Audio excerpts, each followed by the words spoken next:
네. 자, 이제 우리 시장이 시작하기 바로 직전입니다. 염승환 이사님과 함께 증시 개장 상황 차근차근 살펴보겠습니다. 그러시죠. 어서 오십시오. 어서 오세요. 안녕하세요. 네, 네. 반갑습니다. 이제 9시가 거의 다 됐고요. 오늘 예상가는 지금 어떻게 나오고 있습니까? 지금 잠깐만요. 지금 잠깐만이죠. 네, 잠깐만입니다. 예상가가요. 코스닥이 1.2% 오르고, 1.2? 예, 코스피가 0.83. 1.2 가지고 이렇게 놀라운데. 코스닥이 1.2, 네. 코스피는 0.8. 예. 코스닥은 800포인트 훌쩍 넘어갔잖아요. 왜 뭐 좋은 일 있어요? 이렇게 오르는 거에 대해서 아니, 미국의 금리가 좀 많이 떨어져가지고 금리가 많이 떨어졌어요? 나스닥도 많이 오르고 네네네. 그래서 오늘 좀 좋은 출발 일단 보일 것 같습니다. 아, 그렇습니까? 자, 그러면 9시가 됐습니다. 네, 예. 지금 이제 호가가 나왔는데 현재 이제 코스피는 지금 한 20포인트 정도 오른 상태로 일단 출발을 했고요.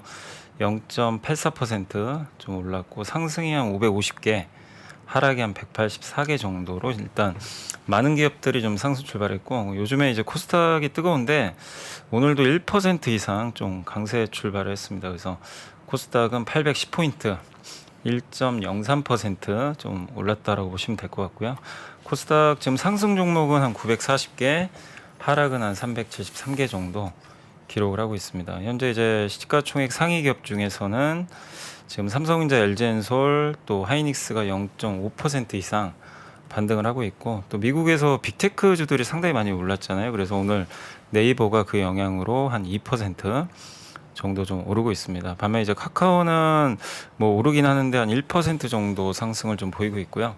LG화학이 오늘도 좀 추가 상승하면서 3%, 삼성 SDI는 이제 GM하고 이제 합작사 만든다는 이제 보도가 있었기 때문에 오늘 2.4% 정도 주가가 반등을 해주고 있습니다. 네.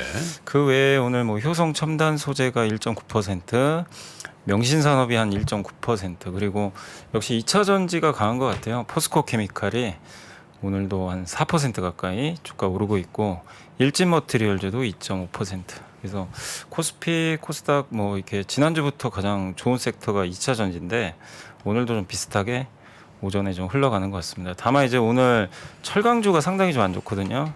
현대제철이 마이너스 3%, 동국제강이 마이너스 4%. 아마 중국 좀 부양책에 대한 약간의 좀 실망감이 좀 나온 것 같습니다. 이제 부동산 부양을 좀 적극적으로 하지 않을까라는 좀 기대감이 있었는데 네. 그런 게 이제 좀 안 보이다 보니까 약간 이제 오늘 실망 매물이 좀 나왔던 것 같습니다. 그래서 오늘 철강주가 좀 안 좋고요.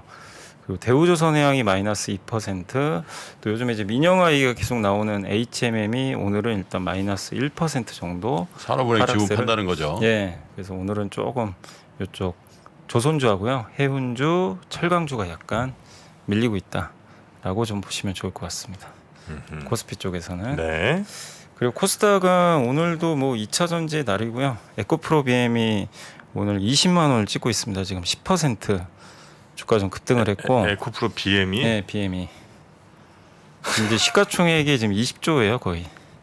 시총 20조까지 올라왔고, 상하프론테크도 이제 전기차 부품 이슈가 좀 뉴스가 하나 나온 게 있는 것 같더라고요. 그래서 오늘 주가가 10%. 여기는 원래 저건데 수소차. 네, 수소차인데 뭐 네. 미국 쪽에도 그 기사를 잠깐 보니까 그 전기차 쪽 그쪽 사업도 약간 연관이 돼 있는 것 같더라고요. 네. 이제 그 언론 보도 때문에 오늘 9% 상하프론테크. 그래서 오늘은 좀 2차 전지 이슈로 간다고 생각하시면 되겠고, 에코프로가 4%, 대주전자재료가 3.6%, 엔캠이 2%. 그래서 지금 다 2차 전지입니다. 네, 코스닥은 네, 네. 오늘도 그냥 2차 전지가 좀 굉장히 뜨거운 네. 그런 상태고, 다만 이제 지난주 금요일 날 바이오가 같이 가서 코스닥이 좋았는데 오늘은 좀 바이오는 좀 약한 것 같아요. 셀리버리도 마이너스 2%고 안트로젠도 마이너스 2%. 또 셀트리온 그룹주도 셀트리온 제약이 오늘은 조금 밀리고 있거든요. 그래서 바이오는 오늘은 조금 좀 밀리고 있다라고 보시면 좋겠습니다. 그래서 여전히 코스피든 코스닥이든 2차 전지가 계속 시장을 좀 이끄는 네네. 그런 장세인 것 같습니다. 대단하네요, 대단해. 하이브 SM은 어떻습니까? 오늘 잠시만요. 제가 하이브는 일단 JYP는 약간 지금 하이브 마이너스고요. 3.3%. 시간에선 되게 좋았는데요. 하이브 3.5% 올랐네요. 네, SM은 좀 3.5%. 빠지고요. 어쨌든 저 카카오 그 신주 인수하는 게 좌절이 됐어요 일단. 네네. 법원에서 가처분 신청을 용인해 줬단 말이죠. 네. 그러면 이제 하이브가 좀 유리해진 거죠. 하이브가 유리해졌죠. 하이브는 이제 지분 확보한 것만 합치면 거의 한 20% 가까이 되거든요. 근데 이제 카카오는 사실상 없잖아요. 없는 거죠. 예, 없는 상태니까 이제 방법은 그거죠. 카카오가 13만 원 이상에서 공개 공개 매수를 매수? 할 거냐, 예. 13에서 15만 원 얘기 나오는데, 근데 그거는 이제 알 수가 없고 아직은요. 근데 이제 할 가능성이 있다라는 측도 있고, 그 다음에 지금 하이브도 이번에 공개 매수 실패했거든요. 사실상 예. 그 확보를 많이 못했기 때문에. 오픈됐어요 그게? 자료가? 아니 정확하게 나온 건 아닌데 네. 지분 많이 확보를 못한 것 같더라고요. 기사 내용을 보니까. 그래서 일단 20%고 이게 최소 30% 이상은 확보해야 되거든요. 그래서 하이브도 지금 요 정도 지분 가지고는 좀 안심이 안 되기 때문에 공개 매수할 여지도 좀 있는 것 같아요. 블록딜은 쉽지 않다고 합니다. 그래서 아마 공개 매수. 근데 공개 매수를 하려면 13만 원 이상이 해야 의미가 있으니까. 그래서 이제 하이브가 할지 카카오가 할지는 좀 지켜봐야 될 것 같아요. 그래서 지금 주가도 SM도 지금 13만 원 지금 거의 근처거든요. 그래서 여기서 움직이진 않는 것 같아요. 근데 이제 감독 당국에서도 SM 관련해서 금융회사들, 투자사들 자제하라 네네. 그런 뉴스도 나오고 네, 그러더군요. 나왔어요. 예, 맞습니다. 예. 조심해야 될 것 같아요 예. 일단. 자, 그리고 오늘 이제 수급상은 외국인들이 한 162억 정도 팔고 있고요. 네. 기관 투자들이 한 129억 정도 순매도를 하고 있고 오늘 개인 투자자들이 한 300억 정도 순매수하는데 오늘 개인 투자분들은 코스닥을 굉장히 좀 적극적으로 사고 있어요. 코스닥을 1280억 정도 오늘 개인들이 매수를 좀 많이 하고 있는 것 같습니다. 그리고 오늘 이제 업종으로는 외국인들이 주로 좀 파는 거는 철강주, 화학주, 이제 중국 관련주죠. 중국 노출도가 큰 업종은 좀 일단 양해 시작되면서 매도가 좀 나오는 것 같고요. 반면에 오늘은 이제 전기전자하고 서비스 업종 아마 네이버나 카카오 쪽으로 좀 추정이 됩니다. 그래서 인터넷 쪽으로는 좀 매수가 들어온다. 그래서 외국인들은 중국은 팔고 전기전자, 인터넷으로 약간 매수하는 그런 움직임인 것 같고 개인 투자분들은 거의 뭐 대부분의 업종에 대해서 좀 공격적으로 오늘 오전에 매수를 하고 있는 것 같습니다. 그리고 오늘도 뭐 섹터는 2차 전지입니다. 2차 전지가 뭐 다 급등입니다. 뭐 기본적으로 최소 5% 이상 급등한 기업들이 굉장히 많고요. 예, 그래서 2차 전지 소재, 뭐 부품, 뭐 장비 할 것 없이 예전에는 이제 소재만 갔다면 이게 부품하고 장비까지도 좀 확산되는 그런 모습이 좀 나오는 것 같습니다. 그리고 일단 아침에 좀 출발이 조금 부진했는데 지금 카카오가 한 3% 정도 다시 올라가고 있고요. 네이버가 2.9%. 그래서 오늘 인터넷 쪽에 좀 외국인 매수가 집중되면서 인터넷 관련주도 미국 나스닥의 영향 그대로 좀 받고 있다라고 보시면 좋을 것 같고요. 그러다 보니까 이제 인터넷 가면서 웹툰주도 조금 따라가는 것 같습니다. 그 외에 뭐 비철금속이라든가 OLED 관련주들도 오늘 좀 강하고요. 전기전자 업종 오늘 좀 매수가 들어오는데 아마 삼성 SDI 쪽으로 좀 들어오지 않나 추정이 되고 삼성 SDI가 한 3% 오르면서 오늘 전기전자 업종도 좀 강세가 이어지고 있습니다. 다만 이제 삼성전자 하이닉스는 조금 아직까지는 0.5에서 8% 정도 상승이라 좀 상승률은 조금 제한돼 있다라고 네. 보시면 좋을 것 같습니다. 네. 반면에 아까 말씀드린 대로 역시 그 중국에 대한 좀 실망이 있는 것 같아요. 그래서 중국 관련된 굴삭기 업체들, 그 다음에 철강주, 그러네요. 예, 해운주 이게 다 이제 중국 부양 이슈로 다 많이 올랐었거든요. 진성 TC 이런 것좀 네, 나왔네요. 근데 이제 기대에 좀 못 미치다 보니까 오늘은 주가가 좀 상당히 좀 큰 폭으로 목표치를 낮게 잡았다는 거죠. 그죠. 이제 목표치도 5%고 원래 네. 5.5 정도 예상했던 것 같은데 네.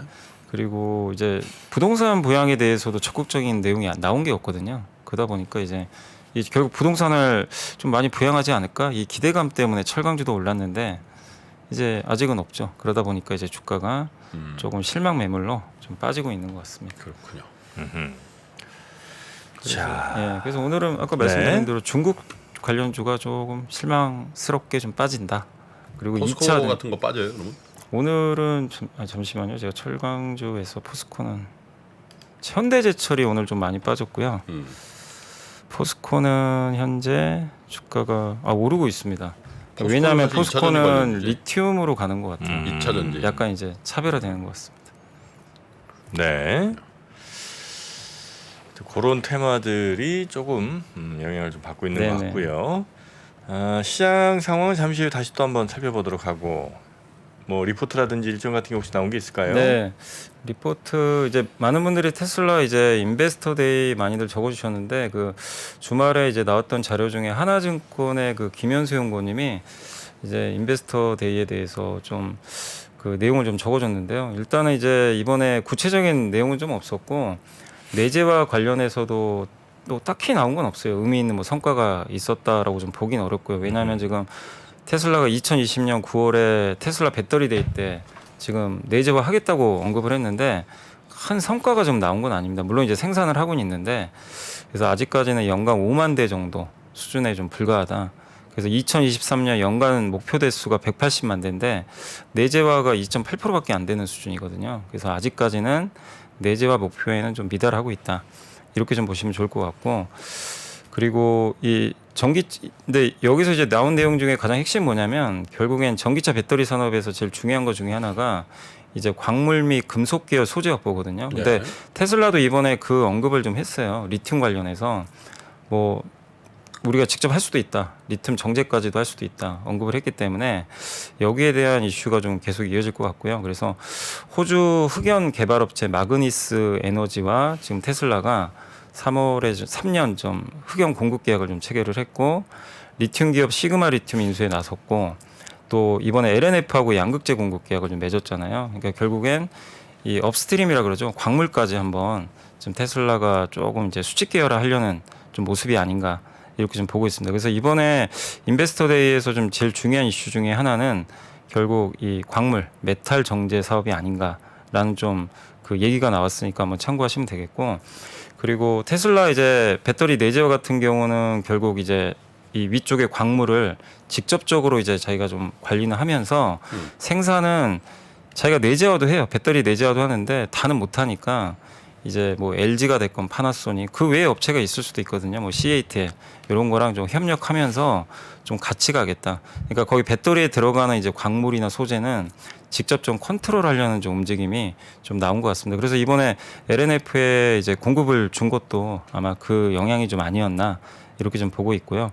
그래서 이 셀 메이커즈 입장에서는 이제 완성차들과 뭐 경쟁하는 강도가 좀 최근에 약간 좀 낮아질 수 있다 하더라도 이 업스트리팀, 그러니까 광물을 얼마나 수직 계열화 하느냐 이거에 따라서 굉장히 좀 차별화가 좀 될 수 있다는 건 좀 염두에 두시면 좋겠고, 그러니까 네. 삼성이든 SK든 LG든 리튬이나 이런 것들을 얼마나 잘 확보하느냐가 좀 큰 과제가 좀 된 것 같아요. 왜냐하면 이거를 또 지금 테슬라가 직접 하려고 하고 있기 때문에 그래서 이런 면에서 LG와 삼성과 SK의 전략도 한번 좀 살펴보시면 좋겠고 이 중에서는 LG엔솔이 가장 좀 수직 계열화 강도가 가장 강하다. 지금 현재 잘 돼 있다. 이렇게 보시면 되겠고 왜냐하면 이제 LG는 포스코하고 고려 아연 쪽 통해서 이걸 하고 있거든요. 그래서 이런 좀 그 영향 좀 보시면 되겠고 삼성은 아직은 이제 이런 체계가 좀 정확하게 안 밝혀 있는데 삼성 SDI도 요걸 좀 갖추는 게 중요하지 않냐 이런 좀 내용인 것 같습니다. 그래서 이제는 좀 중요한 건 이 정제 산업이 좀 굉장히 중요해졌다. 뭐 일론 머스크도 돈 찍어내는 면허다. 리튬을 그렇게 좀 밝혔기 때문에 그래서 최근에 에코프로가 올라간 것도 괜히 올라간 게 아니라 이 사업을 하고 있거든요. 에코프로가 실제. 그래서 업스트림 관련주를 사자 뭐 그런 내용인 것 같아요. 그래서 관련 기업으로는 뭐 우리나라에서 이제 LG와 포스코홀딩스, 고려아연 이런 기업들이 이런 사업을 하고 있기 때문에 한번 좀 관심을 가져보자는. 그러니까 인베스터 데이에서 좀 나온 함의 중에 하나는 좀 요 정제 사업 아니겠냐 이런 좀 내용이니까 좀 참고를 한번 해주시면 좋을 것 같습니다. 네. 그 이제 두 번째 보고서는 뭐냐면 이제 DB금융투자의 강영기 연구원님이 한국 상장사 이제 영업이익이 지금 2022년 3분기부터 지금 마이너스를 좀 기록을 하고 있는데 안 좋죠. 당연히 지금 좋지는 않은 상황인데 다만 23년도에는 좀 바뀔 수도 있다. 왜냐하면 현재 소비자 물가 상승률하고 이제 생산자 물가 상승률 요 스프레드가 이 차이가 좀 개선되고 있다. 그러니까 소비자 물가 상승률은 결국 기업의 판매가거든요. 그리고 PPI 생산자 물가는 기업의 그 원가입니다. 근데 이게 벌어진다는 얘기는 뭐죠? 판매가가 높고 원가가 낮다는 얘기니까 음흠. 그렇게 되면 이게 벌어지면 벌어질수록 당연히 기업들의 마진이 좀 올라갈 수 있다. 그런 내용인 것 같아요. 근데 이제 소비자 물가, 판매가는 사실 아시겠지만 뭐 라면 값도 그렇고 올라가면 내려가지는 않거든요. 웬만하면 이제 끈적하게 이제 버티는데 다만 생산자 물가는 이제 원가에 따라서는 뭐 배추 가격이 올랐다 내렸다 하는 거니까 밀가루 가격도요. 그래서 생산자 물가는 큰 폭으로 낮아지는 현상도 발생하니까 이 소비자 물가가 올라가고 결국에 이 원가가 떨어지는 이런 국면에서는 기업 이익이 좀 증가할 수 있다는 거죠. 그게 아마 올해 좀 나오지 않을까 이렇게 좀 보고 있는 것 같아요. 그래서 이게 역사적으로도 이 CPI, PPI 차이거든요. 이 차이가 이렇게 위로 이게 벌어질 때마다 코스피가 괜찮았어요.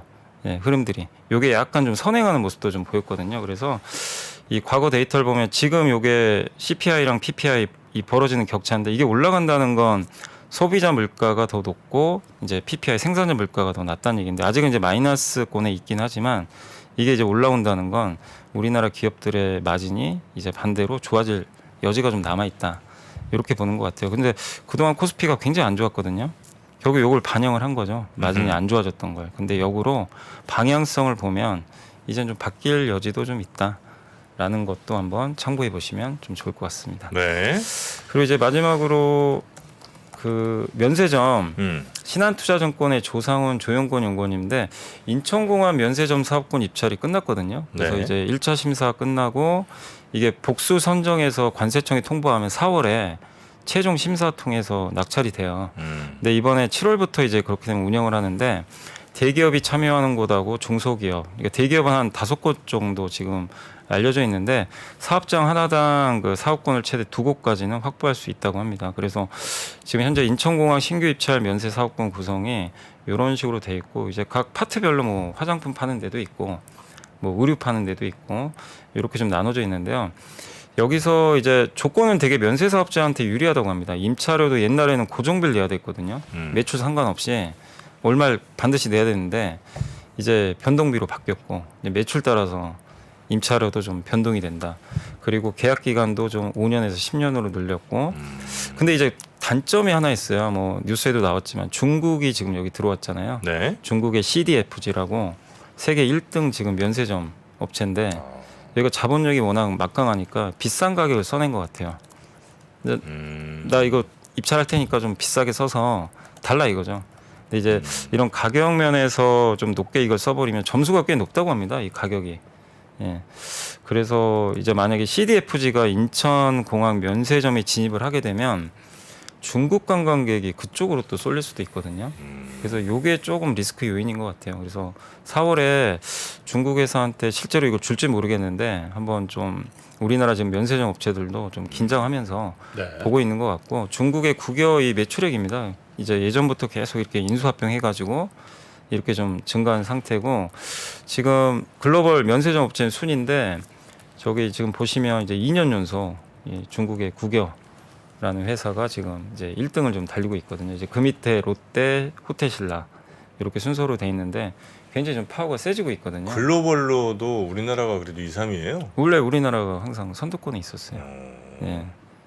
항상 꾸준히 있었어요. 어떻게 그럴 수가 있지? 그러니까 우리나라 롯데하고 그만큼 신라가 굉장히 유명해요. 아니 면세점. 우리나라 오늘 좀 이상하십니다. 아니. 주가 올라도 깜짝 놀랐고 왜 이래? 아니 그러니까 그게 어쨌든 인천공항이 완전 허브 공항이고 네. 그리고 면세점에 그 화장품 그게 워낙 압도적이에요. 우리나라 중국 면세점에 따이공이라 그러나?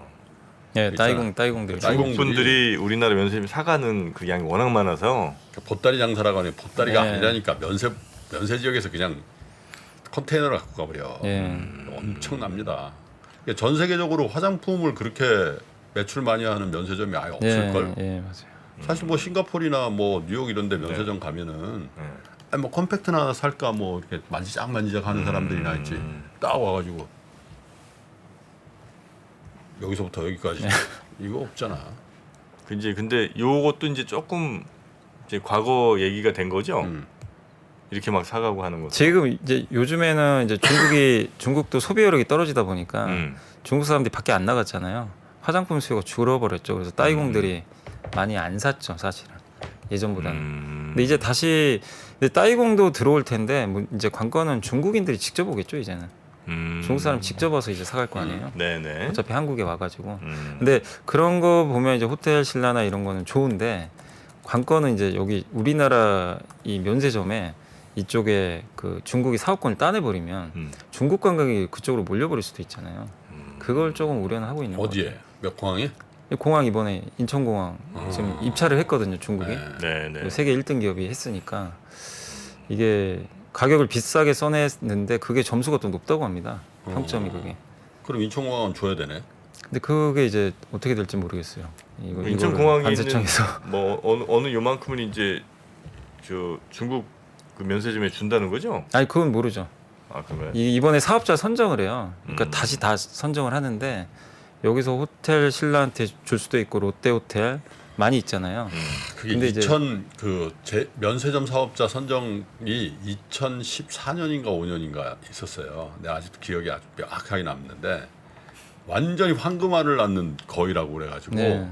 신세계 그죠? 호텔 한화 또 뭐 애교? 하나 투어 같은데 아, 맞아요. 여행사도 예, 여기서 여행사 맞아 들어오고 있었어요. 연합해가지고 중소기업 연합해가지고 들어오고 그래가지고 솔직히 장중에 있잖아 어디가 되느냐에 따라서 막 주가가 막 난리가 난리가 났었어. 맞아. 그거 오픈할 때 있잖아. 그게 관세청에서 발표를 하는 네. 거거든.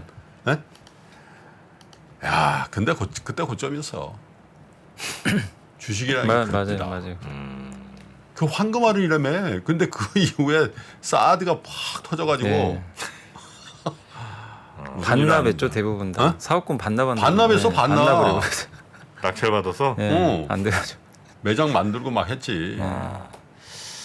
그래서 내가 그때 그 좀 관심 있어가지고 입지 분석 같은 거 다 해보고 그랬거든. 신세계 그 저쪽 소공동 네. 하고 현대백화점의 저쪽 무역센터 뭐 경쟁력이 어디냐.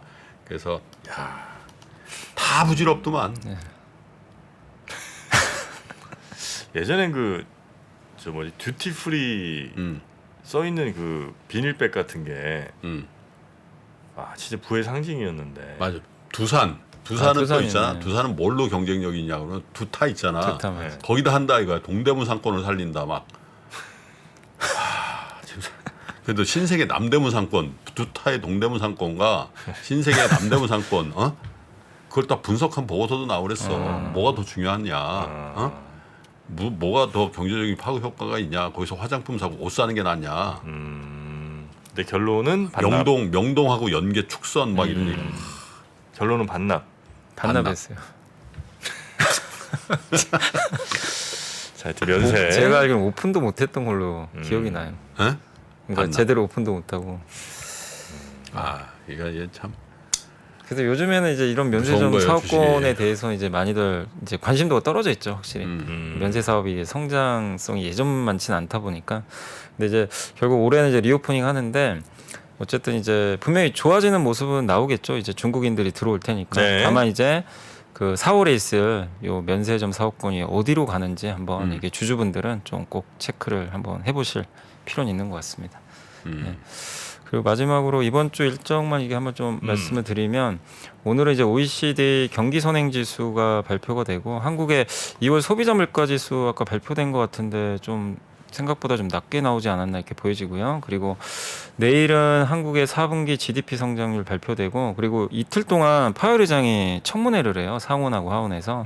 그래서 그 뉴스 좀 지켜봐야 될 것 같고 그리고 9일 날은 중국의 생산자 물가 지수 역시 10일이 좀 제일 중요할 것 같습니다. 미국의 2월 고용 보고서 1월은 너무나 잘 나왔는데 이번엔 좀 어떻게 나올지 예상보다 낮게 나오는 게 오히려 좀 시장에는 긍정적이긴 하거든요. 그래서 금요일 날 있을 고용 보고서가 좀 가장 중요할 것 같습니다.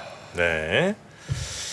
알겠습니다. 우리 염수환 이사님과 함께 오늘 증시에서 증시 현황 그리고 이제 증시에서 한번 살펴봐야 될 또 좋은 리포트들까지 또 일정까지 한번 체크를 해봤습니다.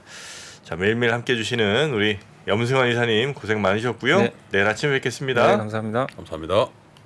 3프로TV가 전국 방방곡곡 숨어있는 주식 고수를 찾습니다.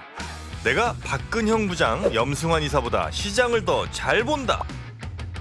내가 이선엽 이사보다 종목 선정이 뛰어나다. 내가 박병창 이사보다 차트 분석 더 잘한다.